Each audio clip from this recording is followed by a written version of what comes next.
Hey everybody, hope you're all doing well. My name is Steven and this is the Storytime channel. Today we have some I Don't Work Here Lady stories, and our first story of the day is by Rowan Bones. He doesn't work here, we just want to buy our stuff and go. So for starters, me and my best friend have been friends for a long time, since we were like 13 to 14. We're both the same age, 19, and are thick as thieves. There's a grocery store near our neighborhood, and we frequently go there if the gas station doesn't have what we're looking for. So me and best friend walk into the grocery store. We needed marshmallows and something else I don't recall right now. Now for context, both of us wear alternative styles. I'm wearing a large, long hoodie, baggy black pants, and a tank top. My hair is dyed 2 colors, and I have lots of facial piercings. Something that is typically not allowed for store employees at this grocery store. Best friend is wearing something similar, all black getup and platform boots. He doesn't have piercings, but he is wearing eyeliner, so neither of us look like any of the store employees. We get our marshmallows and go looking for the next item. We find the aisle it's in, joking between each other like normal, when suddenly there is a loud, "Excuse me." Now both of us bristle at the tone. Being young, both of us having PTSD, so angry adults yelling at us is not something we enjoy. We both turn and look at what I can only describe as a textbook Karen. I'm talking dressed in athletic gear that was 2 sizes too small, the haircut. Worse was the giant gaudy turquoise necklace and the matching earrings that clashed horribly with her outfit. She looked like she was somewhere around 50 to 60 years old. Best friend says, "Yes, ma'am," as she was obviously trying to get our attention and neither of us wanted to be rude at the moment, plus both of us have worked customer service and it was habit. Karen rolls her eyes. "Finally, I've been trying to get your attention since you helped her," she points at me. "With her stuff, now I need you to go check in the back for something that I honestly can't remember after this crap show." Best friend and me are staring at this woman like she grew 2 heads. How in the world could she possibly think he works here? Best friend replies with such, "Ma'am, I don't work here." Now you'd think this would be the end of it, but like many of the stories here, it wasn't. That set her off for some ungodly reason, and when I say she went from 0 to 100 in a matter of seconds, I mean her face turned bright red, eyebrows nearly molded together with how hard she was scowling, and her fists were clenched so tight I'm surprised her fake nails didn't cut her hands open. She points at best friend and in the nastiest hateful tone I've only ever read about, says, "Yes you do, I saw you helping her." She then points to me and her finger was, I kid you not, an inch away from my face. Both me and best friend are very protective over each other. We've been best friends for forever and we don't like when other people make either of us uncomfortable. So best friend gently takes my shoulders and moves me away from her, reiterating that he does not, in fact, work here. He barely gets the words out before Karen shushes him, and I'm pretty sure there was spit flying. She had pulled her mask off at this point and started to scream at him. "God, your kind are all the same. No manners, no respect. How dare you pretend you don't work here? You obviously do." Best friend and me both look down at what he's wearing. Mainly the 4 to 5 inch platform boots adorned with straps, buckles, and silver plating over the toe part, then at her. "Well, what do you have to say for yourself?" she screamed, like it was us who were in the wrong here. Not only were both of us upset at being yelled at for no reason, but we were particularly upset at referring to best friend as your kind. So we were dealing with not only a numbskull, but a racist as well. At this point, after staring at each other for around a minute, I find the courage to step forward and try to defuse the situation. "Ma'am, he really doesn't work here, and I'm trying really hard not to be angry right now, but you're being very rude and I want you to leave us alone." Karen is having none of it. "Mind your own business, and as for you, I want your manager now." She looked like one of those naked mole rats except angrier. At this point, we've already grabbed what we needed, and seeing as how we have no obligation to stay any longer and certainly don't want to keep dealing with this BS, we start walking off. We were quite literally astounded, trying to understand how she could have possibly thought best friend worked here. I mean, it was possible she'd seen us before in that store, and sometimes after getting off work we would go pick up a few items, still wearing uniforms, so I can kinda see how she might assume that, but even so, that was highly unlikely. Anyways, I hoped that would be the end of it, but no dice. We hear her worn-out sneakers squeaking rapidly against the floor before she sinks her talons into best friend's jacket and uses what I have to assume was all of her strength to pull him backwards. Normally, in those boots, best friend might have fallen, but his guard was all the way up, having had to deal with much worse than this, and he was able to stick his foot out behind him and stop himself from falling. His boot, however, and mind you, his boots are made out of thick, heavy rubber that weighs a lot more than you'd think, landed on the front half of Karen's foot. She lets out an ear-piercing yowl that reminded me of 100 burning mice. Best friend is now visibly angry, and so am I. He turns around with a very heavy glare while I immediately grab her wrists and yank them off of best friend. The moment I touch her, Karen throws herself to the ground and starts screaming like she's being stabbed with a butter knife. I'm sure somewhere during this commotion, an actual store employee heard all the screaming and yelling and the crashing of a whole Monster energy can display Karen took with her to the ground, because one showed up around the corner and looked visibly dumbfounded. Both me and best friend are internally panicking because we both look like two kids who just pushed an old lady to the ground. I try to ask this employee for help, we'll name him Dan for expediency's sake, and I barely get a word in before Karen stands up, acting like she's mortally wounded.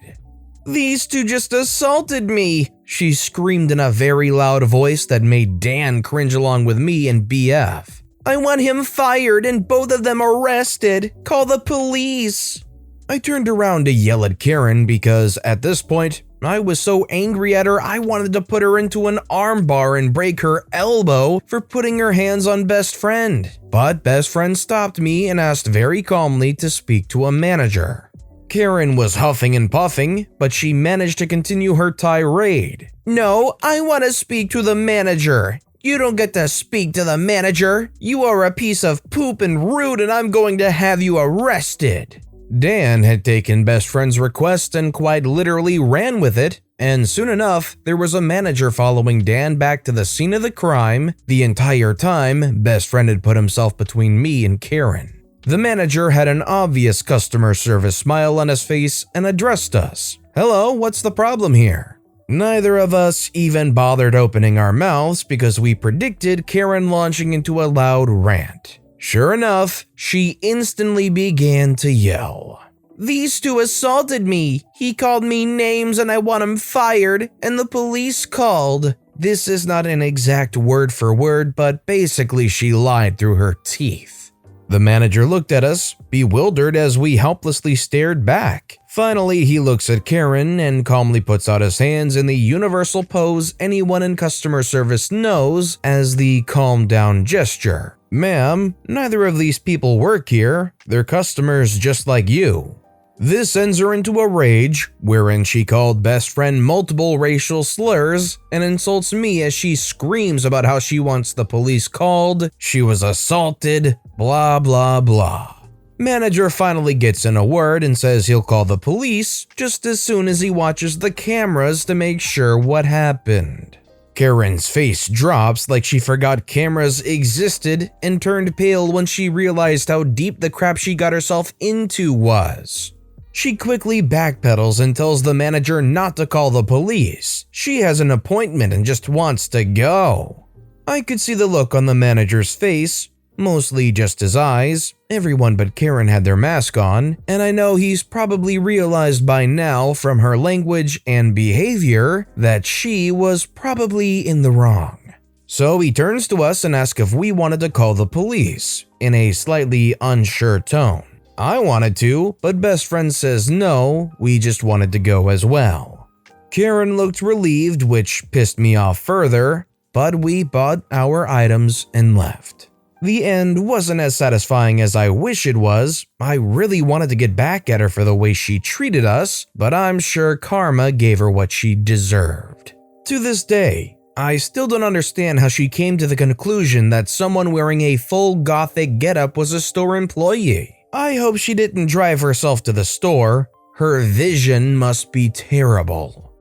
So if you ever got into an altercation like this with a Karen and it got to the point where it was up to you whether the police were called or whether everything was just absolutely dropped and you went your separate ways and you just checked out and continued on, which of these would you personally rather do? Are you the kind of person that would really like to stick it to this Karen and get the police involved? Or are you the kind of person that, if there's a chance to just end the altercation, go your separate ways, that's what you would take? Let me know in the comments down below. Our next story is by Watcher ITD. I don't have the authority to give a ticket. So this happened a few days ago. I'm finally getting a chance to post it. So a quick backstory. I live in the US, and as many already know, we had the protests by the Cheeto Banditos, Trump supporters. There were a couple in my state capital as well on the same day. I work security a few blocks from the Capitol, and the higher-ups like to keep track of protests and events that may lead to violence of some kind so that we can lock down or evacuate the building as needed. This is especially true since we've had a couple riots in the city last year, so they send one of us to go and observe and report back stuff like numbers, police presence, if the protesters are armed, if they're agitated, if counter-protesters are there, etc. And in case you were wondering, yes, they were heavily armed. I live in an open carry state, and they were taking full advantage of that. My turn to go out there comes up, and I'm not enthusiastic about it. I'm a large black man, and I have to wear a high-visibility coat. This becomes important later, when I'm at work, so I'm noticeable. But I'm paid well, so off I go. I pull on my high-vis coat and hide my company shirt and badge and head over there.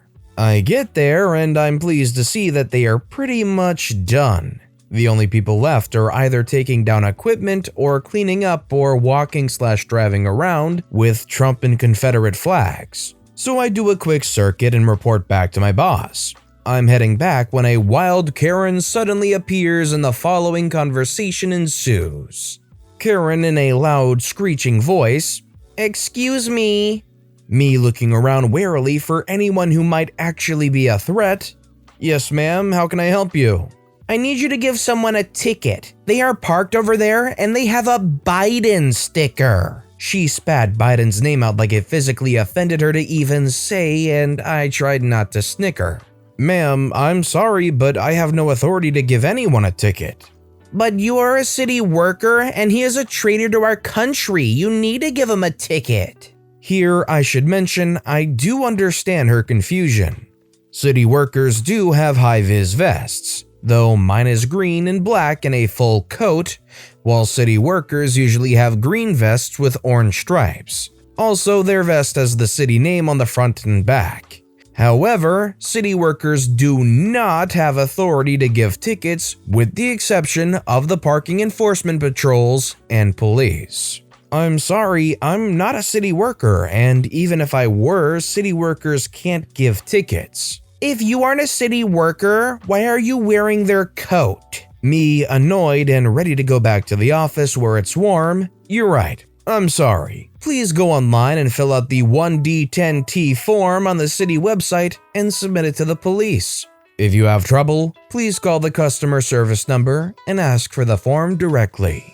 "See, that wasn't so hard now, was it? Next time you should start with that." The wild Karen then turns and walks away, and I head back to work. My boss and I had a good laugh over that one when I told him why I took so long to get back. The old classic 1D10T form. I would love to be able to see that moment when they go and type in 1D10T and realize, wait, that spells, and just see what happens. And our final story of the day is by Spammy McGee. Need me to get something off the top shelf? Happened today while I was wearing normal jeans and a sweatshirt. Was shopping for groceries in my local supermarket, and I was in the crisps aisle. I'm above average height, so usually when I get asked to do something in the shops, it's to grab something off the top shelf for someone, usually an elderly woman. Today I heard in a quiet voice, "Excuse me, could you help me?" I turn around and it's this huge middle-aged man, at least 6 feet 5 inches tall. I'm quite surprised to hear, but I followed him nonetheless. He led me through 2 aisles to the cereal section, points down to the aisle closest to the floor, and asks if I could grab the red one as his back was too stiff. I bent down, grabbed the item and handed it to him, after which he asked me if I was a new employee.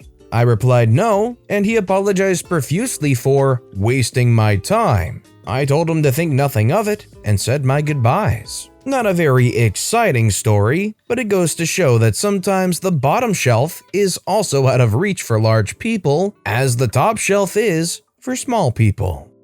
This is a pretty wholesome story, and it's actually very different from what I'm usually used to reading. Usually it's been about elderly ladies that you have to get something off a high shelf for, but getting something off the bottom shelf, that was actually something unexpected for once. But with that being said, that's all the time we have for today. So if you have a favorite story of the day, let me know which story and why in the comments down below. But besides that, if you enjoyed the video, please consider giving it a like, and if you haven't, subscribe and turn notifications on so you'll never miss an upcoming video. No matter what you do, whether it's just viewing the video, liking, subscribing, turning notifications on, I appreciate the heck out of it. Every little thing that you do helps the channel grow that much more, and I can't thank you enough for it. So until next time, I hope you all have a wonderful day, and I'll be right here next time on the Storytime channel.